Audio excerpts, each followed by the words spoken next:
Uncle, that marriage you wanted me to have back then, is it still on the table? My voice was hoarse, trembling, but I pressed on. If yes, then pick me up by next week. I'm agreeing to that wedding. There was silence at first, then his voice, confused, even alarmed. Shania, what are you talking about? Isn't today your wedding party with Marco? I'm sorry for not coming because I was busy, but what happened?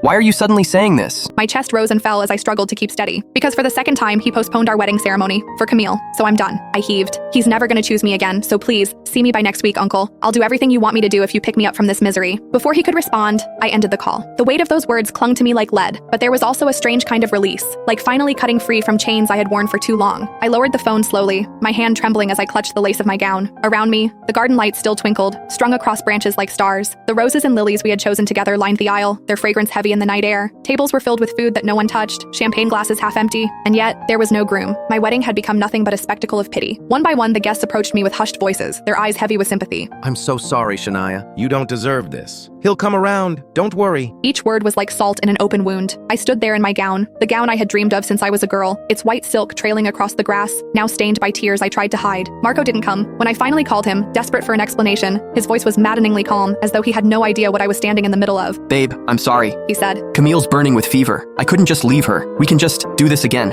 okay? Next week. Or maybe skip the ceremony and just register. It's the same thing anyway. Camille. The name was enough to make my chest ache with bitterness. I closed my eyes, my hands tightening around the phone until my knuckles turned white. For 20 years, Marco and I had been the perfect childhood couple. Everyone knew it. Everyone expected us to marry once we turned 25. It was supposed to be fate, our destiny, and it almost happened. A year ago, the wedding was already planned. I had my gown, my vows, my entire life laid out in front of me. But then Marco went on that cursed cruise. The accident left him broken, missing for months. When he finally came back, he wasn't alone. He came back with Camille, the woman who had saved him, cared for him while he recovered. And because of that, his family insisted she stay, that the debt must be repaid. Marco promised her happiness. At first, I agreed. I felt indebted too. Without Camille, Marco might not even be alive. I told myself it was fine, that she would stay with us for a while, then leave once things settled. But things never settled. Because Marco's goal shifted. It was no longer about us, about our future. It was about her, Camille. When our wedding was postponed the first time, I forgave him. I told myself love was patient, that I could understand. But now it had been 99 times, 99 excuses, 99 moments where he chose her over me. And I realized I wasn't his priority anymore. I wasn't his choice. The place owner's voice broke my spiraling thoughts. Miss Shania, what about the food?